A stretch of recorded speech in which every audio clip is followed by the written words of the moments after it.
Hello and welcome. Our today's topic is creating and maintaining competitive advantage. The topics that will be covered is what parameters constitute competitive advantage and how to create and maintain them.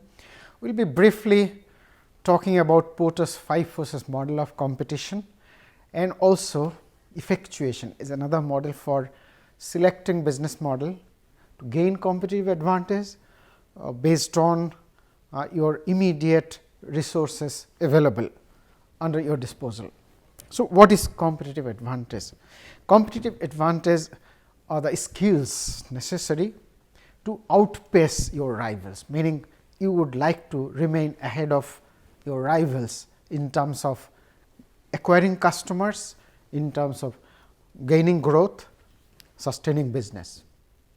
Most successful companies derive these benefits through technology, meaning IP, through brands, through adopting or restructuring with the rapid changes that happens in the marketplace, customer change, customer test their liking. So, they try to adopt as quickly as possible, or maybe they preempt the changes that are going to happen in the marketplace and prepare themselves with the change. So, competitors remain followers, whereas you remain ahead of the competition. So, one thing is that you must have a wonderful product market fit, so that there is no reason why customer will not buy your product, and then customer should fall in love with your brand, with the story that you kind of tell them. So, your story should resonate with their aspirations. There is a perfect fit in that.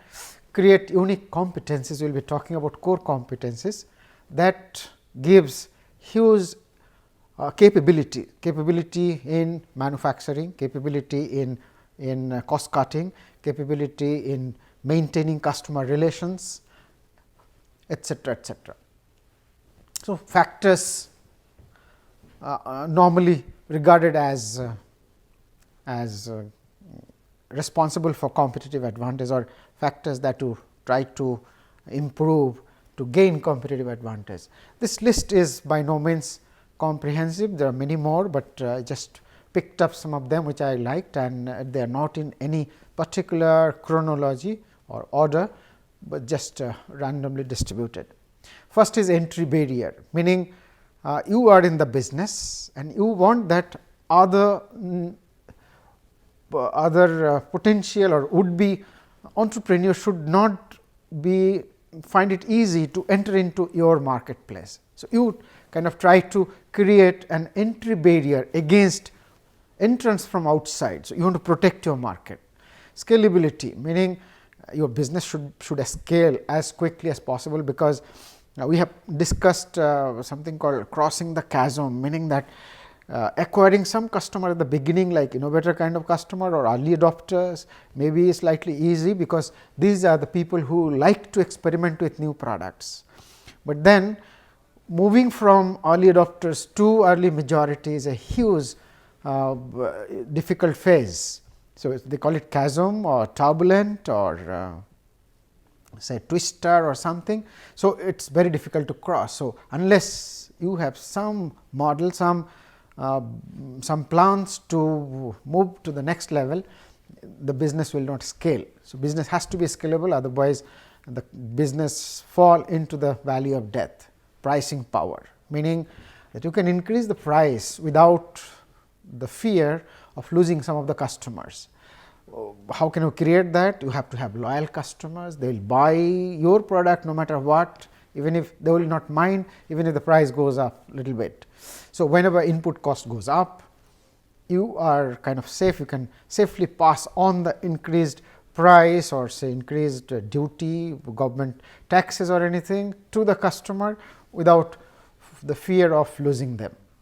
Core competence, repeatability is very important. Customer should come repeatedly, otherwise you spend a fortune acquiring a customer. Unless they come again and again, it will be difficult for you to recover the acquisition cost and then make profit during the lifetime of a customer. Core competency is unique capability that is created over the years through strategy, through continuous effort, and it gives some capability that is not visible. It gets embedded into the system, and the system becomes agile, the system becomes very efficient, which is not visible. So, nobody can copy that, and you gain this advantage, which may be your cost advantage, maybe quality advantage, maybe business process advantage that you create over the years very diligently. Compelling nature of the pain. If the customer has a compelling pain and they are crying for a solution, obviously you have advantage. Of course, your product must have better efficacy compared to competitors, growth potential, technological edge, ownership of IP. Technology and ownership of IP are the same thing, but sometimes you may not have the IP, but still if you have technological edge, meaning that your process is better or your product has better efficacy. So, and that may be protected by IP, you have entry barrier created around your business. So, you have advantage. Easy product extension. So, you advertise and then you create a brand, and people become loyal to your company, your brand, and you can safely put another product under the same brand or under the name of your company, and then customers already are loyal to your brand. So, they will buy the new products that you try to promote moving forward. So, whatever you are marketing, there should be an easy extension. Like suppose if you are marketing something which is very unique and there is no other product which is very similar to that or related to that, then it becomes very difficult. Suppose you are selling say some kind of biscuits. Now, you want to gain you want to acquire a new market or gain new market segment or something.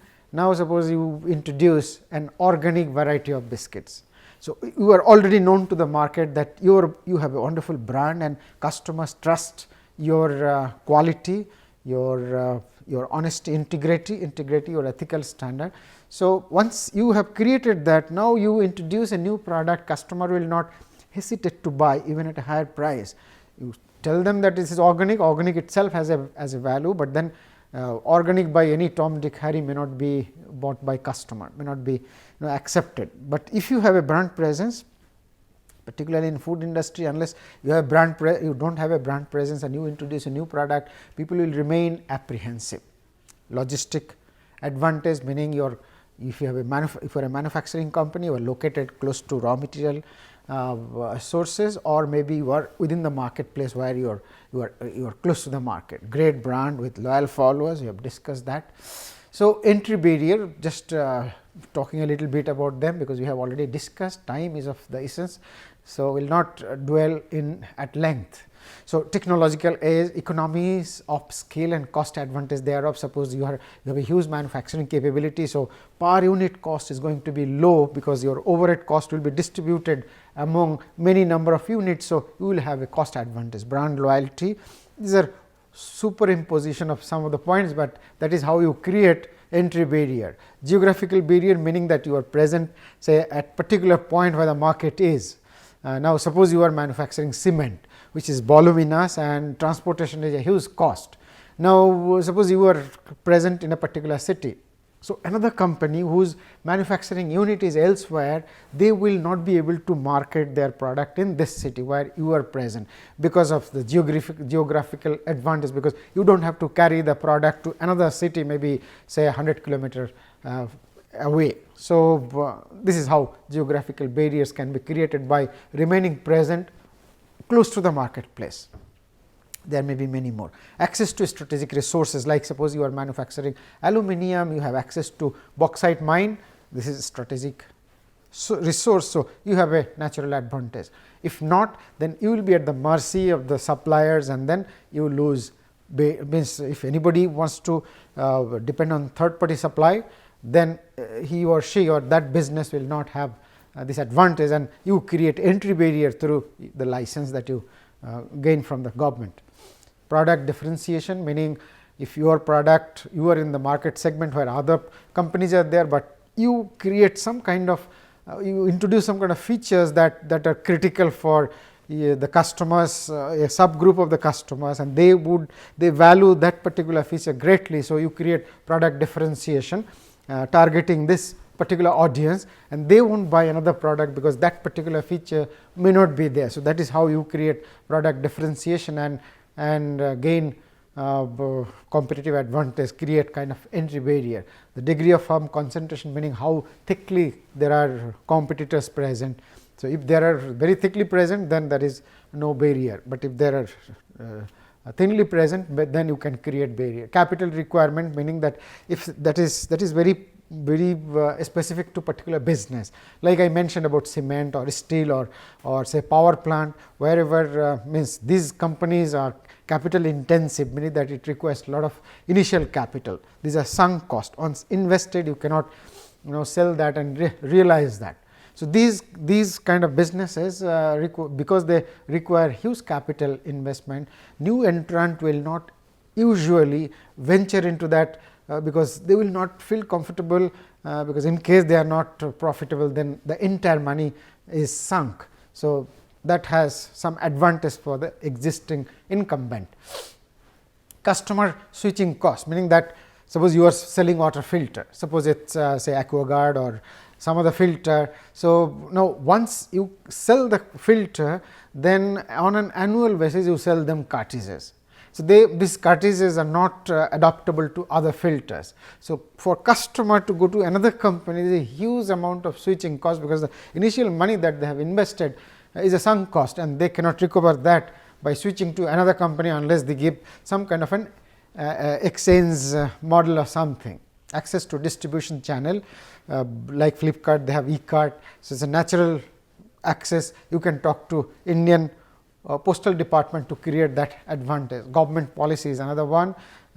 If you are in an industry where the policy is favorable, etc., etc. This is how entry barrier is created. I was talking about entry barrier. See, it is a kind of a symbolic way of means giving an analogy with real different examples. So, the palace that you see in the water body, at the center of the otter body, is protected, because this otter body has maybe crocodile or something. In the night time, they remove the pathway or the culvert that is normally there during daytime. You can see the image at the top, that is during daytime, and the image at the bottom is the night time, and there is no access to this palace. So, they create an entry barrier during night, so that no enemy can enter inside. If somebody tries to swim, he will be eaten by crocodile. So, you consider your business to be this palace, or business means your customers, your market, and you want your market to be protected against new entrant or competitors, entry by competitors. So, you would like to do anything to create this kind of a barrier and protect your market. Scalability we have already discussed, I will not dwell so much. Business has to, you must scale the business. For any entrepreneurship business, unless you are capable of scaling, then business is gone. Like say Amazon, Flipkart, Practo, they have scaled. Some of the companies they did not scale, and they found it very difficult to move forward. In particularly in network based companies, where network based companies like Amazon, Flipkart, they are all network based companies, scalability is a must, and we will discuss that. We have a separate slide on that. Market structure, next point, and this is again very important for not only for creating competitive advantage, even before entering into any business. If you are thinking of exploring a business model to start a business, you must be very careful about market structure. This is mostly consists of market size. What the total size of the market is. The market size is small, and there are competitors. It's very difficult to make money and grow.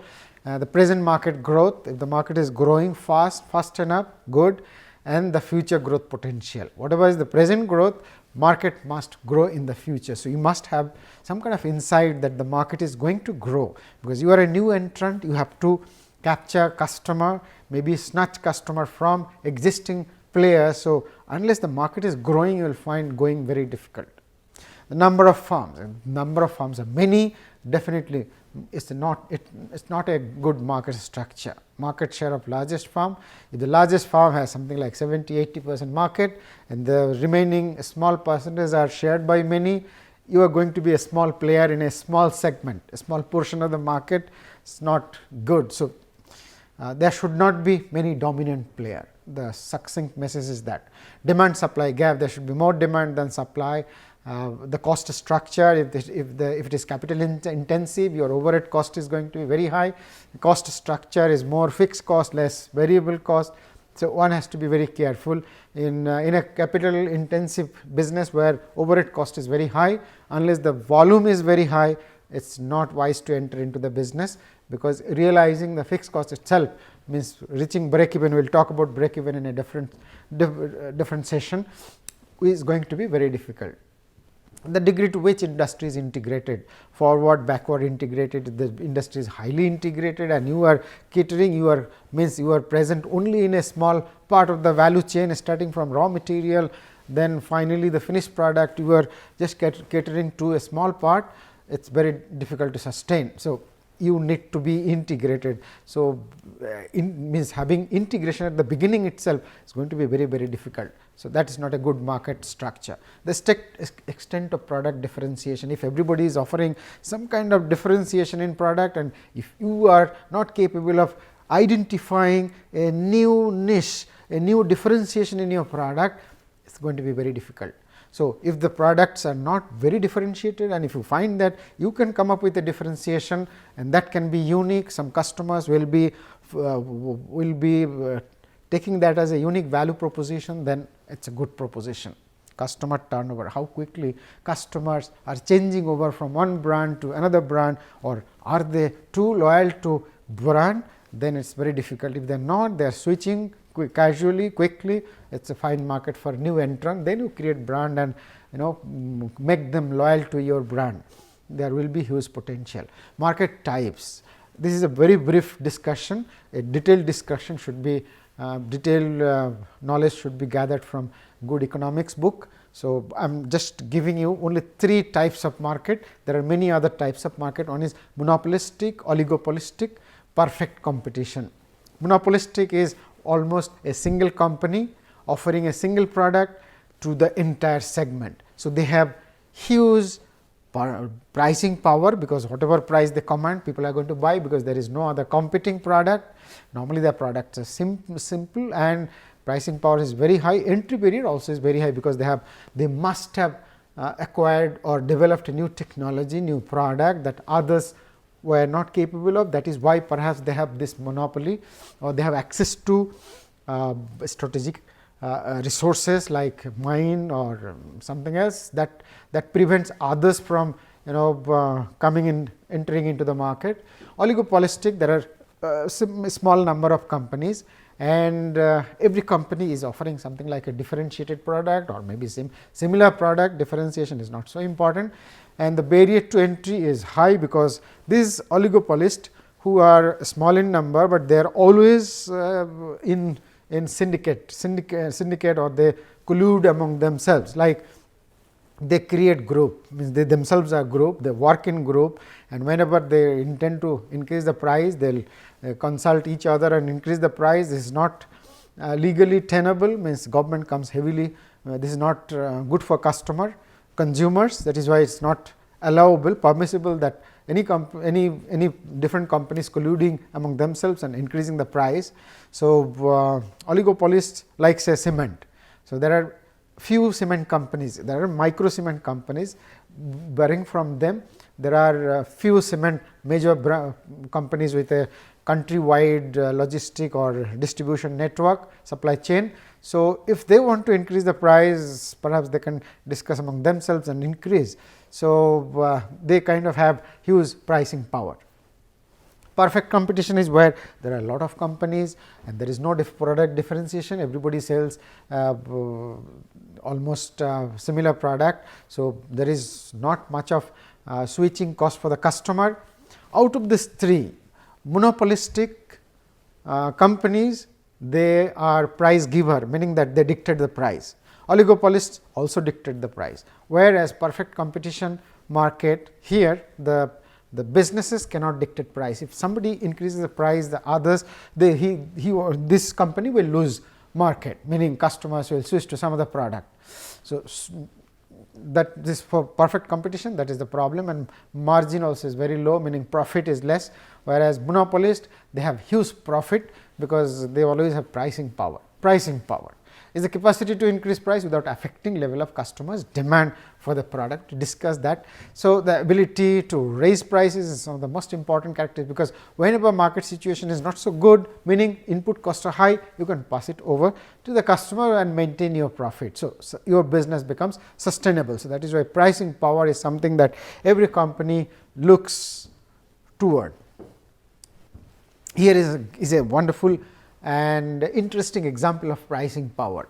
See, there was a drug called Daraprim. It was introduced in US and it was a life saving drug, and they were selling at $13.5 a capsule.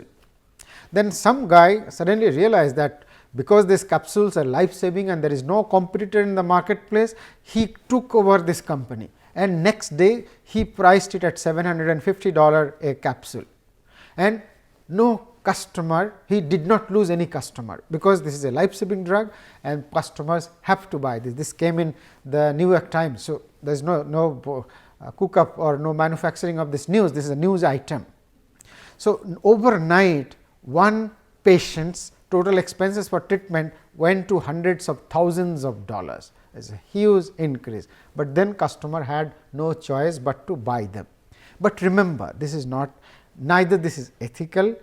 Of course, in US there is no bar how you can increase the price, but this is not tenable, not sustainable in the long run. If there is a super profit potential for anything, for any business, in no time there will be too many competitors coming in. Whatever is the technology, no technology is so difficult that it cannot be copied or reinvented by somebody.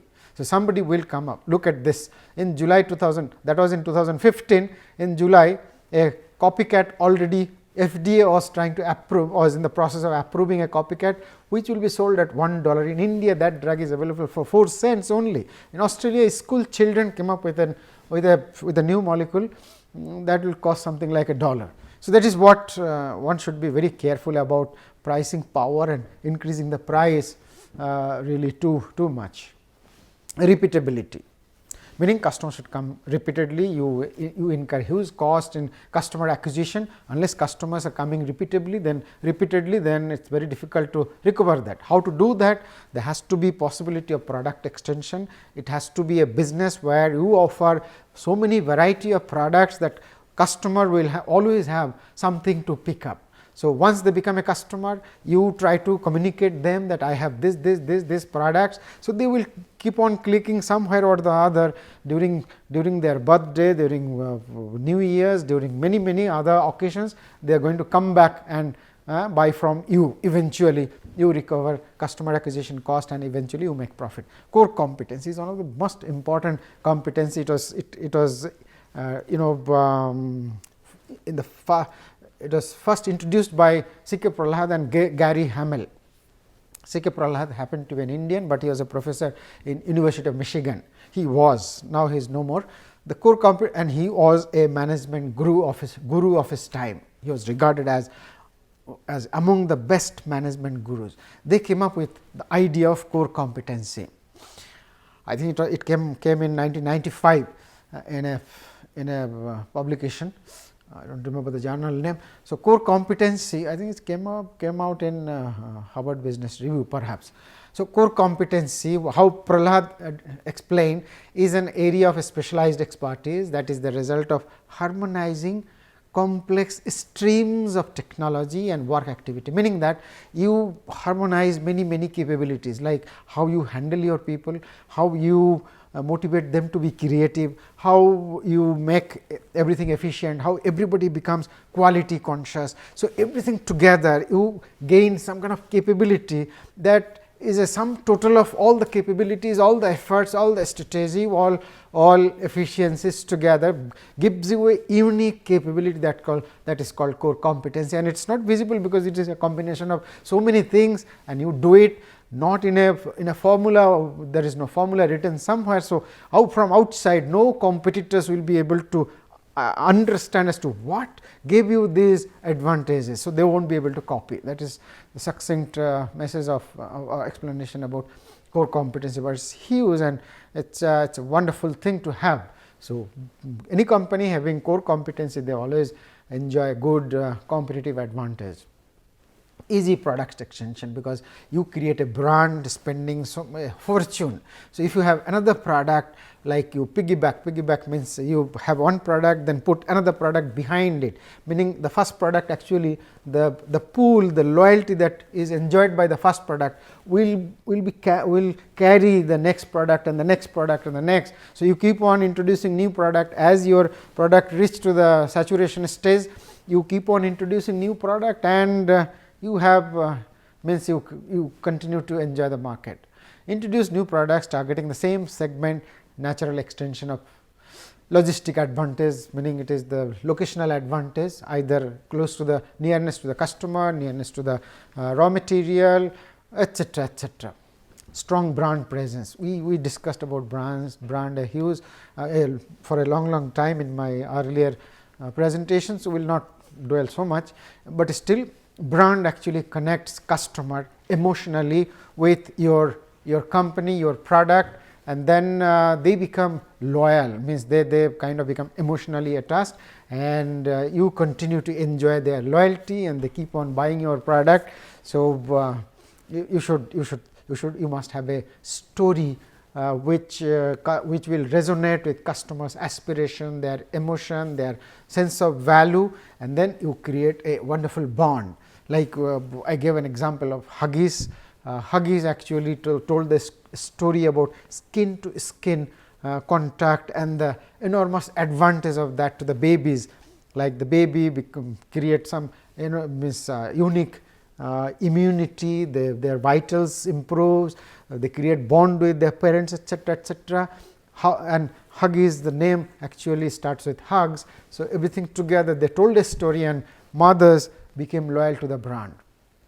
Some more points, like cost leadership strategy. If you have a huge scale for production, then you enjoy cost advantage. Then product differentiation, we have discussed that. Operational effectiveness, like business process management. So, meaning that you do whatever you do the best. That of course comes in effectuation as well. Adaptability to competitive advantage, meaning that market is changing, technology is changing, customers' taste is changing, you adopt yourself. So, the quickly you can adopt, that is also a capability. So, you remain competitive. The information advantage, today is the world, means this is the world of information. So, you gather data, you analyze the data to understand customer preferences and how the preferences is changing. So, you refine your product or service and continue that customer romance with your product or service, and you remain competitive. Porter's 5 forces analysis. This is a kind of an understanding about the competitive landscape of the entire marketplace. We have this fonts are small. So, I will just give a pause here and move to the next slide where I have larger fonts.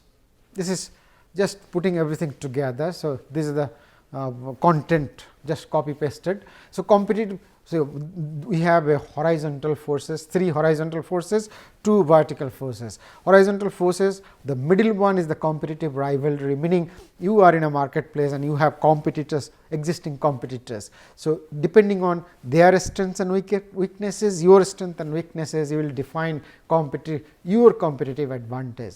Threat of substitution. Suppose you are producing something and selling, market is going well, but suppose that there is a substitute product. So, somebody comes up with that substitute product. So, customer may switch to that depending on if it is a wonderful replacement of your product, meaning if there is a cost advantage or the better efficacy, customer will switch. So, threat of substitution, threat of new entrant. See, today is the age of entrepreneurship. startups. So, every startup will come up with new technology. So, every existing companies are always under tension that new companies will come up with new technology. Technology is changing so fast. So, the major threat comes from new entrants. So, these are the horizontal 3 competitive forces. The vertical forces is buyer power, supplier power. There are many buyers. If there are many buyers, then you have unique power. But if there are less buyer, more sellers, then you are in a buyer's market. It is called a buyer's market, meaning that buyers are dictating the terms. So, you become price takers. They dictate the price. They will say, I won't buy unless the price is this. So, if there are many buyers, does it cost them much to switch to new seller? If it does not cost to switch, they will switch to some other place. If they can dictate terms, you may have to price very competitively, that will reduce your margin. Suppliers power, if there are many suppliers, you have the choice to buy from any and dictate price, but if there are fewer suppliers, they have the option to either supply to you or your competitors. So, they will dictate the price. This slide should have been slightly earlier during talking about network effect. It is important to understand that at present we are in the demand side economy. The flip side is the supply side economy. Obviously, demand side economy is where driving force the business is economies of scale. This is known as network effect, meaning that suppose you are Flipkart. So, if you can increase your sales, if you can increase the variety of product, then you can attract more and more customer, and if there are more and more customer, you can distribute them. You can have a distribution network which will be more cost effective, because you can supply a large number of product across the country. Otherwise, suppose you are selling only few products and your customers are spread all across the country, so distribution becomes difficult. At the same time, if you are selling too many products, then you can command a better price from your suppliers. So, you are always going to enjoy benefit in a situation where you are growing rapidly. So, that is what is network effect.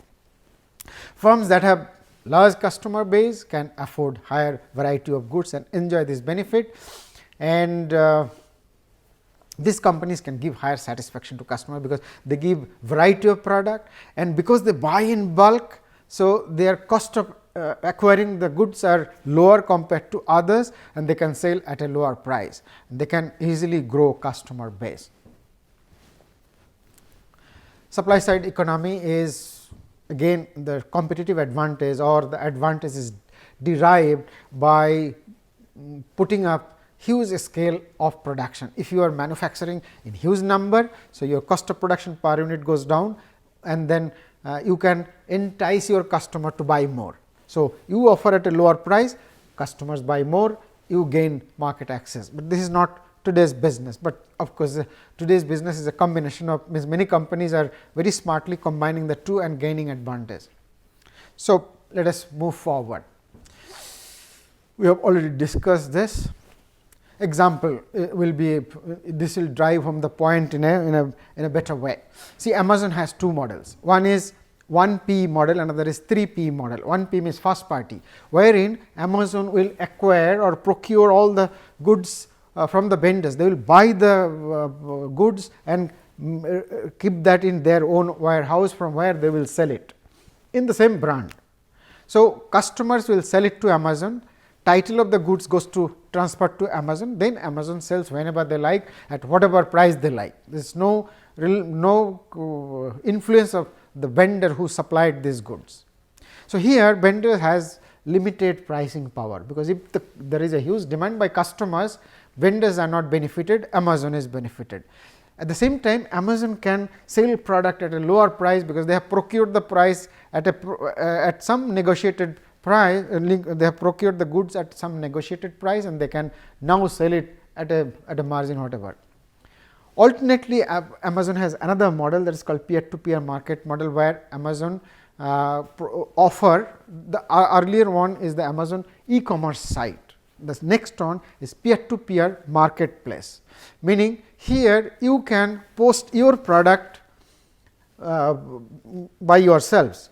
Amazon allows you to post your product in Amazon e-marketplace, and then customer will click on your product and buy, and that the price at which customers purchase is dictated by you. You offer the price. Amazon does not offer the price. So, if you see that demand is more, you can increase the price, demand is less, you can reduce the price and sell more. Now, there are 2-3 models on this peer-to-peer marketplace. Amazon may do the packaging and forwarding and distribution, that is called Amazon Fulfilled or Amazon Delivered. There may be another option where Amazon will not do anything, they just offer this platform, you have to get the orders and then supply it to the customer directly. So, there are kind of different thing. The network model has this advantage and this threat. One is you are selling to customers, then you gather customer data and you understand, you learn from customer data, learn what customers are actually liking and disliking. Accordingly, you refine your product, then you give better satisfaction with new product to the customers. Now, they are happier. So, you get more customer, get more sales, it keeps on growing the marketplace, and that is how it sustains this model. Effectuation, I will just discuss briefly, we have already run out of time. Effectuation, the model has been introduced by Saraswati, is an Indian, but Settlements is an entrepreneur, is a cognitive scientist. He studied several expert entrepreneurs to understand how entrepreneurs decide about business model, and she realized that entrepreneurs most successful entrepreneurs decide about business model from the fact of their own strength and weaknesses rather than what business is doing good or bad. So, the core philosophy is that entrepreneurs try to learn what do they do best. Number one, who are they, meaning what is their qualification, what is their technical knowledge, and what is their experience, what they can do well, better than other people. Then whom they know, meaning their network of people or enterprises where they can bank on at the time of necessity, and then what resources they control, money, strategic resources like anything like mines or anything. A process referred to as effectuation is a process of thinking that helps entrepreneurs to identify and assess opportunity for new venture creation.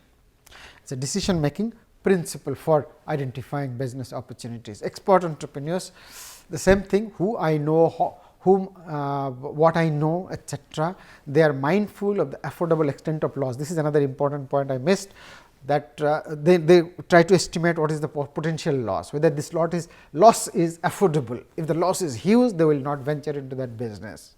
So, they appreciate surprises, meaning that they know that there will be positive and negative. If business goes in the negative direction, they are ready to face that and they will redefine, they will pivot or something, but they will not crash under the burden. They make partnership with people of complementary skill, meaning that if they know something, they do not know something, they will try to partner with some people, means their co-founder who can fill this knowledge gap or skill gap. They believe that future is neither found nor predicted, but rather made. They make their future, their destiny is created by them. That is what their trust is. Some references and some final words. So, thank you.